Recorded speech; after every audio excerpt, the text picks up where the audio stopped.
Hello friends, இன்றைக்கி நம்மளுடைய சேனலில் இந்த டிஎன்இஏ 2024க்கான ரிஜிஸ்ட்ரேஷன் இன்னையோட கம்ப்ளீட் ஆகுது.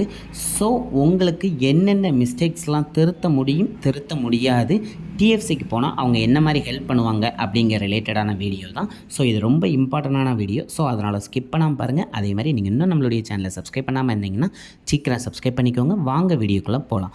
முதல்ல நான் சொன்ன மாதிரி திருத்த முடியாத மிஸ்டேக் அப்படிங்கிறது என்ன அப்படிங்கிறத பார்த்துடலாம். திருத்த முடியாத மிஸ்டேக் அப்படின்னு பார்த்தீங்கன்னா உங்களுடைய மெயில் ஐடி அதே மாதிரி மொபைல் நம்பர் இது ரெண்டை தான் நம்மளால் திருத்த முடியாது. ஏன்னா உங்களுடைய யூசர் ஐடியா உங்களுடைய இமெயில் ஐடியை தான் எடுத்துக்கும். இன்கேஸ் நீங்கள் இமெயில் ஐடி மறந்தாலோ அல்லது நீங்கள் யூஸ் பண்ணாத இமெயில் ஐடி நீங்கள் கொடுத்தாலோ உங்களுக்கு அது ஒரு பெரிய இஷ்யூவாகவே மாறிடும். அந்த மாதிரி கேசஸில் டிஎஃப்சி சென்டரால் எந்தவித ஹெல்ப்பும் உங்களுக்கு பண்ண முடியாது.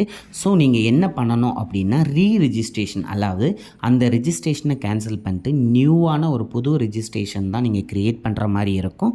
ஸோ அதனால் இமெயில் ஐடி பாஸ்வேர்டு இஷ்யூவாக இருந்தால் நீங்கள் டிஎஃப்சி சென்டருக்கு போக வேண்டிய அவசியமே இல்லை. நீங்கள் நியூவாகவே ரிஜிஸ்ட்ரேஷன் பண்ணிடுங்க. ஏன்னா இன்றைக்கி தான் லாஸ்ட் டேட். அதையும் ஒன்ஸ் நான் சொல்லிக்கிறேன். அண்ட் திருத்தக்கூடிய மிஸ்டேக்ஸ் என்னென்ன அப்படின்னு பார்த்தீங்கன்னா, இந்த மிஸ்டேக்கை நம்மளால் திருத்த முடியாது. பட் ஆனால் டிஎஃப்சி சென்டருக்கு போனீங்கன்னா அவங்க உங்களுக்கு கண்டிப்பாக கைட் பண்ணி அதை கிளியர் பண்ணி கொடுப்பாங்க.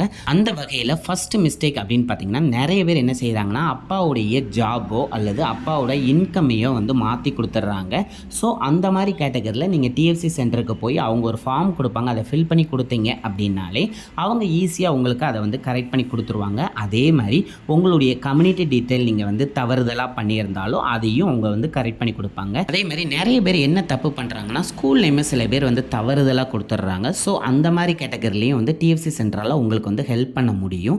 அதேமாதிரி ஸ்கூல் இன்ஃபர்மேஷன், நீங்கள் கவர்மெண்ட் ஸ்கூலில் படிச்சிங்க, அந்த 7.5% ரிசர்வேஷனுக்கு அப்ளை பண்ணுறீங்க அப்படின்னா ஸோ அவங்க ஸ்கூல் இன்ஃபர்மேஷன் பற்றிய டீட்டெயில் கிளியராக கொடுக்கணும். ஸோ அந்த மாதிரி கேட்டகரியில் நீங்கள் ஏதாவது தவறுதல் பண்ணியிருந்தாலும் அதை கண்டிப்பாக உங்களுக்கு டிஎஃப்சி சென்டர் ரெக்கவர் பண்ணி கொடுக்காங்க. அதே மாதிரி ஸ்காலர்ஷிப் ரிலேட்டடாக நிறைய இஷ்யூஸ் இந்த எதிர்ப்பு பண்ணிக்கிட்டே இருக்காங்க பசங்க.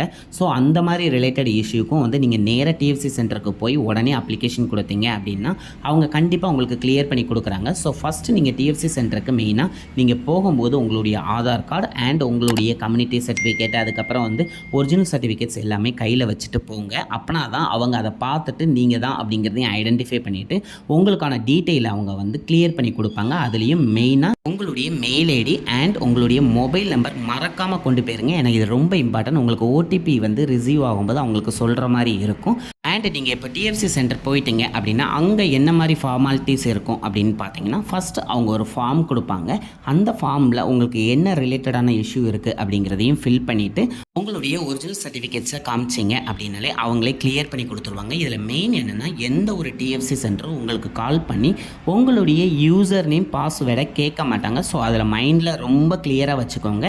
அண்ட் இந்த வீடியோவை நிறைய பேருக்கு ஷேர் பண்ணுங்கள். ஏன்னா இன்றைக்கி தான் லாஸ்ட் டேட். ஸோ அதனால் அவங்களுக்கு இது ரொம்ப யூஸ்ஃபுல்லாக இருக்கும். ஏதாவது இஷ்யூ இருந்தால் கண்டிப்பாக குயிக்காக டிஎஃப்சி சென்டருக்கு போக பாருங்கள். அது மட்டும் இல்லாமல் உங்களுக்கு இந்த ரெஜிஸ்ட்ரேஷன் ரிலேட்டடாக ஏதாவது டவுட் இருந்தாலோ இல்லை டிஎஃப்சி சென்டருக்கு எதுக்கு போகணுங்க டவுட் இருந்தாலோ கண்டிப்பாக கமெண்ட் பண்ணுங்கள், நான் ரிப்ளை பண்ணுறேன். நான் கொடுத்த இன்ஃபர்மேஷன் உங்களுக்கு பிடிச்சிருந்துச்சுன்னா கண்டிப்பாக லைக் பண்ணுறேங்க. அண்ட் நீங்களும் சப்ஸ்கிரைப் பண்ணுங்கள், உங்களுடைய ஃப்ரெண்ட்ஸையும் சப்ஸ்கிரைப் பண்ண சொல்லுங்கள். Thank you friends.